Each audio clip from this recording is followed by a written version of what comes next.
He took me back, but not all the way. I got a second chance, not a second vow. I'm Maria Devine. I'm 30 years old and I design spaces for people who want their homes to feel like themselves. But mine hasn't felt like mine in a long time. I used to be married to Grant Ellison. 33, real estate entrepreneur. He builds homes, I styled them. We were a good match until I broke us. I cheated. He found out. We divorced. It's been a year since the papers were signed. No calls, no texts, just silence. I didn't expect him to reach out, so I did it myself. I sent a message, just one line, "I hope you're doing okay." He replied the next day, "I am, hope you are too." That was it. No bitterness, no warmth, just space. We met for coffee the following week, neutral ground, a quiet cafe near the plaza. He looked the same, composed, kind, distant in a way that didn't feel cruel. We talked about work, about mutual friends, about nothing that mattered. And when the coffee cooled, he said, "I'm glad you reached out." I nodded, "Me too." I didn't say I missed him. I didn't say I still loved him. I just sat there, hoping the silence between us could become something softer. Because this wasn't a reunion. It was a beginning of something quieter, something smaller. Something I didn't deserve but still wanted to hold. After that first coffee, we didn't rush.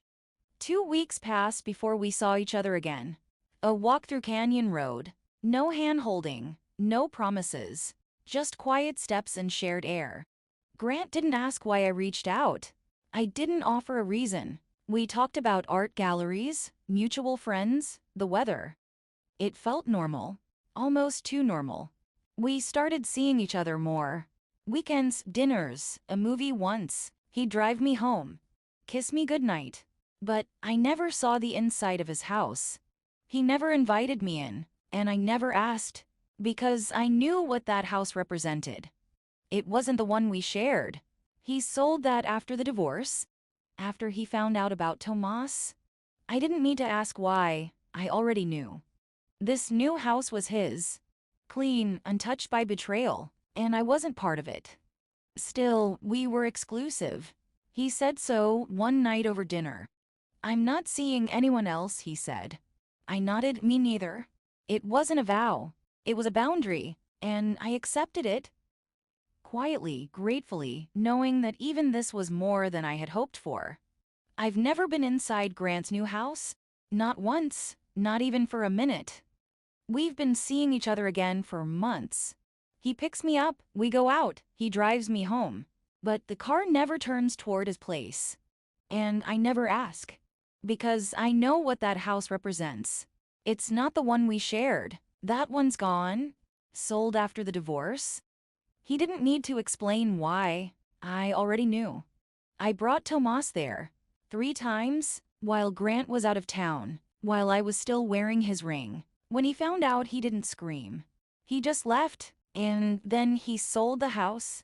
Not out of spite, but because he couldn't sleep in a place that remembered. This new house is his.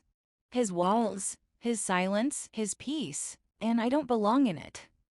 Sometimes I wonder what it looks like inside.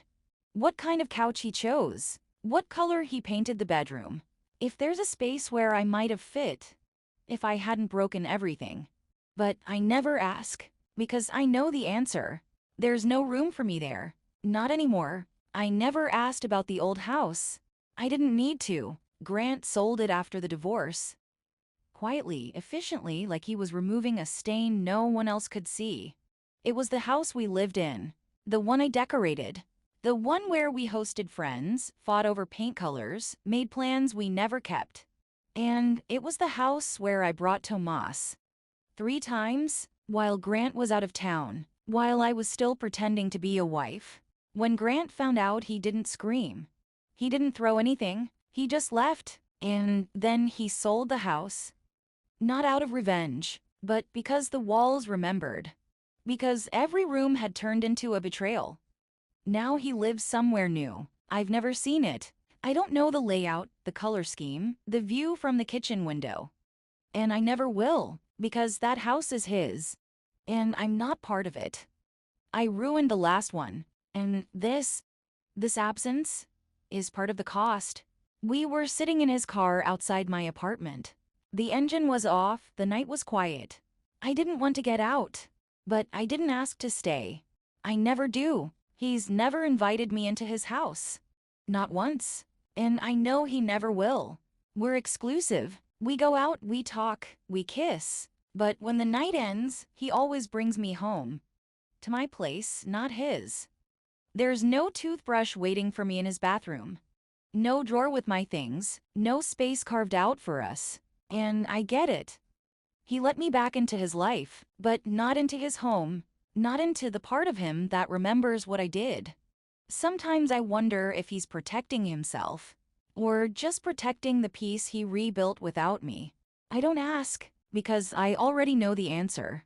This is the line he drew, and I stay on my side of it. Not because I want to, but because I'm the one who made it necessary. It happened on a Sunday. We were walking near the old mission church, the one with the adobe walls and the bell that rings at noon. A couple passed us dressed for a wedding. The bride was laughing. The groom looked nervous. Grant smiled faintly. I didn't. Later, over lunch, I asked the question I'd been holding for months. Would you ever marry me again? He didn't flinch. He didn't stall. He just said, "You're not the marrying kind." I didn't cry. I just nodded. Because I knew what he meant. Not that I was incapable of love, but that I had broken something sacred. And sacred things don't get rebuilt. We were together, but not bound. Not by vows. Not by rings. Not by shared keys or joint futures. I stayed because I loved him. Because I knew he loved me. In a way that was real but no longer whole. And I accepted it. Because the distance, the limits, the quiet refusal, was the shape of forgiveness he could offer. He never hid it. One night, over dinner, Grant mentioned her. Casually, like he was naming a season that had already passed. Sierra, he said. We went out a few times after the divorce. I didn't ask for details, but he gave them anyway. She was 32, worked in property law. Smart, kind. Not me. It didn't click, he said. We still talk sometimes. I nodded.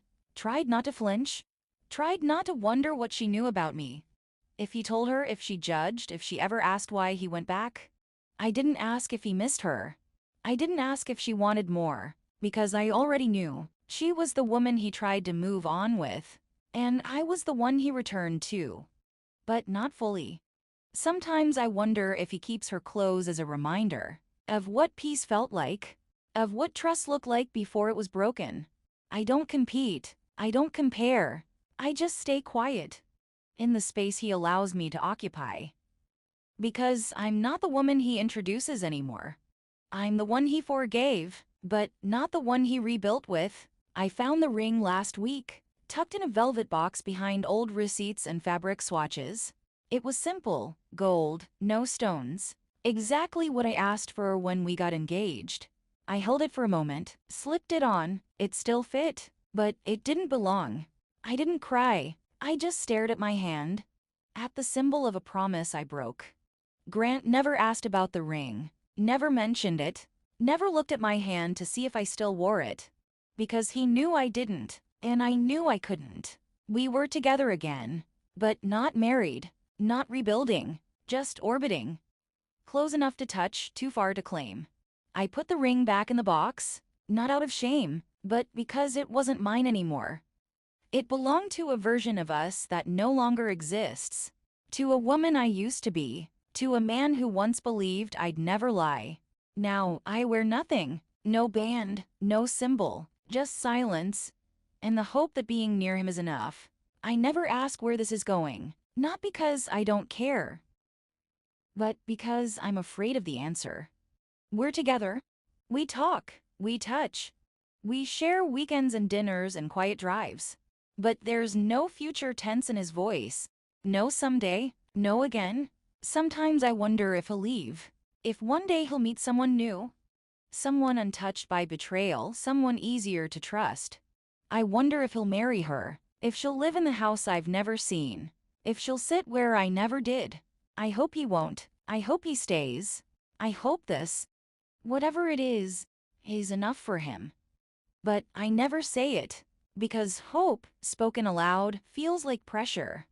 And pressure is what broke us the first time. So I stay quiet. I stay close. I stay grateful. Because I know what I did. And I know what he gave me by coming back. Even halfway. If he leaves again, I won't fight. I'll let him go. Because forgiveness isn't ownership. It's grace. And grace doesn't beg. I used to think forgiveness meant restoration. That if someone came back, it meant they wanted everything again. The vows, the home, the future.